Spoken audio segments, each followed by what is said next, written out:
হয়, এইটো এটা দুৰ্ভাগ্যজনক ঘটনা। মাদ্ৰাছাত এনে ধৰণৰ ঘটনা ইয়াৰ আগত কোনো ঘটা নাছিলে। এইটোৱে মই প্ৰথম দেখিলোঁ। যে নহওক, কথাটো হৈছে সৰু ল'ৰা, 15 বছৰীয়া ল'ৰা।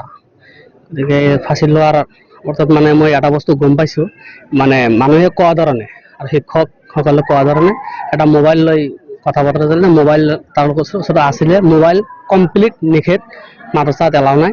গতিকে মোবাইলটো শিক্ষকে পোৱাৰ পিছত গাৰ্জেনক যেতিয়া চঞ্জাই দিয়ে, মোৰ বোধেৰে মোৰ এইটো মানে অনুমান হৈছে আৰু যিখিনি মই মানে বুজিলোঁ, তাতে পোৱা গৈছে যে এটা প্ৰেমজনিত কাৰণত তেওঁ লাজ পাইছে আৰু মানসিক চাপ পাইছিলে কাৰণে তেখেতে অলপ চাপ পোৱাৰ কাৰণে লাজ পোৱাটো এটা চাপ বুলি মই ভাবিছোঁ। সেইকাৰণে তেওঁ মৃত্যুবৰণ মানে আত্মহত্যা কৰিছে বুলি মোৰ সন্দেহ হৈছে। হয়, আজি ৰাতিপুৱা আমি খবৰ পাওঁ আছাদুল ইছলাম বুলি এজন 15 বছৰীয়া যুৱকে আত্মহত্যা কৰে। আমি আহি ঘটনাস্থলী পৰিদৰ্শন কৰিলোঁ আৰু যোৱাকালি ৰাতিপুৱা তেওঁৰ শিক্ষা লৈ থকা সময়ত তেওঁৰ যিজন টিচাৰ আছে, তেওঁ মোবাইল এটা ইয়াত পাইছিলে। মোবাইলটো পোৱাৰ পিছত তেওঁ ইয়াৰ পৰা ওলাই যায়। ওলাই গৈ ৰাতি 9টা, 9:30 পিছত তেওঁ আহে। 10টামান বজাত তেওঁ আহি ঘূৰি আহে বোলে। অহাৰ পিছত আহাৰ-চাহাৰ এই বাহিৰতে খাই আহে, ভাত পানী, আৰু ৰাতিপুৱা নামাজো পঢ়িছে 4:45-ত। তাৰপিছত তেওঁ বাথৰুমত গৈ এই কামটো কৰা বুলি তেওঁলোকে কৈছে।